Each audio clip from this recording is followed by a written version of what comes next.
तीन पॉइंट है।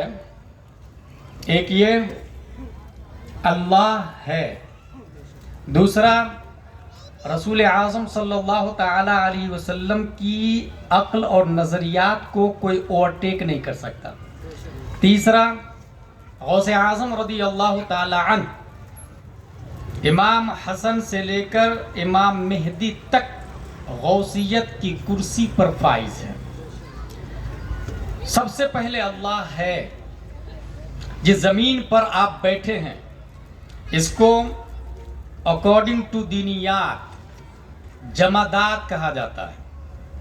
इंसान की अक्ल इब्तिदाही से इस तजस्सुस में रहती है कि who is biggest powerful than all the world, we should pray.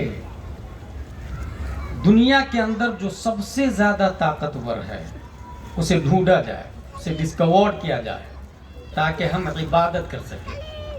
इंसान ने इस सिलसिले में ज़मीन की वसाअतों को देखा, ज़मीन की तवानाई को देखा, क़ुव्वते जाज़िबा और दाफ़िआ को देखा, मुंबई की कब्रिस्तान में दफन होने वाले इंसानों की हड्डियों को देखा, मुंबई के मार्केट में बिजनेस करने वाले बड़े बड़े प्रोफेसर माइंडेड और जीनियस को देखा, और फिर इंसान इस नतीजे पर पहुंचता है कि हमारा खुदा ज़मीन है, इबादत उसी की जाए, क्योंकि काजू किशमिश पिस्ता अखरोट ज़मीन से निकलती है।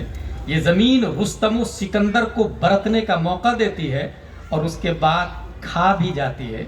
शेख सादी ने इसी की तरफ इशारा किया, जहाँ आए बिरादर न मानद बकस, दिल अंदर जहाँ आफरी बंदोबस्त, मकुन तक या बरमुल के दुनिया व पुष्ट कि बिस्यार कस चूतू परवरद व कुष्ट। ये ज़मीन है।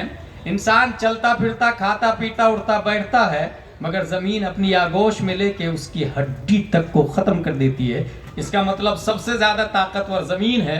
हम ज़मीन की इबादत करते हैं ताकि ज़मीन हमें नहीं खाए, ताकि ज़मीन हमें अच्छी ग़िज़ा दे, ज़मीन हमारा प्रोटेक्ट करे। इंसान ने ज़मीन की पूजा शुरू कर दी, मगर जब अक्ल आगे बढ़ती है और ये देखा कि 100 ग्राम पत्थर को 200 ग्राम मिट्टी के ढेले से टकराया तो पत्थर ने मिट्टी को पाश पाश कर दिया, पीसेज में तहवील कर दिया, कई हिस्सों में तोड़ फोड़ के रख दिया। इंसान ने क्ले को रिजेक्ट किया और स्टोन को सेलेक्ट किया। इंसान इस नतीजे पर पहुंचा कि नहीं, ज़मीन हमारी खुदा नहीं हो सकती है, हमारा खुदा पत्थर है, सबसे ज़्यादा ताकतवर है। ज़मीन को भी उसने कई हिस्सों में बदल दिया है, कई हिस्सों में कर दिया है। इंसान दुनियाए टेक्निकल में आता है, बड़ी बड़ी मशीन आती है और बड़े बड़े चट्टानों पर मशीन चट्टान को अपनी आगोश में लेके दूसरी मशीन में डाल के पीस के पाउडर बना देती है।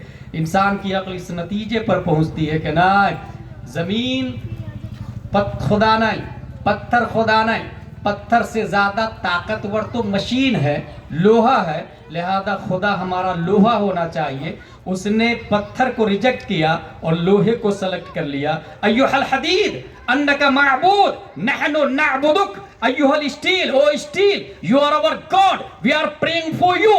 लोहा तू हमारा खुदा है, हम तेरी इबादत करते हैं। मगर इंसान की अक्ल और परवाज करती है, क्योंकि अक्ल किसी एक हद पर रुकती नहीं है। आइंस्टाइन ने भी ये कहा है कि इस वक्त दुनिया की अक्ल ज़्यादा से ज़्यादा 8% का इस्तेमाल हो चुकी है और अभी 92% बाकी है। और उस 8% इस्तेमाल करने वाले बड़े बड़े साइंटिस्ट हैं, जिसमें गैलीलियो, टेको बराही, कोपरनिकस और ज़रकाली, न्यूटन, आइंस्टाइन शामिल है। इंसान जब लोहे पर जाकर ये कहता है तू हमारा खुदा है, हम तेरी इबादत करते हैं, लेकिन टेक्निकल जब आगे बढ़ा, मशीन आगे बढ़ी, इंसान ने ऐसी मशीनें बनाई कि लोहे को पिघलाकर सयाल मादा बनाना शुरू कर दिया। मियाँ फिल्मिया से ज़्यादा टेम्परेचर पर लोहे को रखा तो उसे मुख्तलिफ शक्लों में ढालना शुरू कर दिया। इंसान इस नतीजे पर पहुँचता है कि हमारा खुदा लोहा नहीं हो सकता। लोहे को तो आग पिघला डालती है, लोहे को तो आग सयाल मादा बना देती है, लिहाजा हमारा खुदा आग है, हम आग की इबादत करते हैं। अय्युहन नार अन्नके मअबूदा नहनु नअबुदुक, O fire you are our God, we are praying for you. आग तू हमारा खुदा है, हम तेरी इबादत करते हैं ताकि तू हमें जलाए नहीं। ये माहौल चल रहा था, लोग आग की पूजा कर रहे थे, आग की इबादत कर रहे थे। साइंटिस्ट का जमाना शबाब पर आता है, ऑक्सफोर्ड और कैन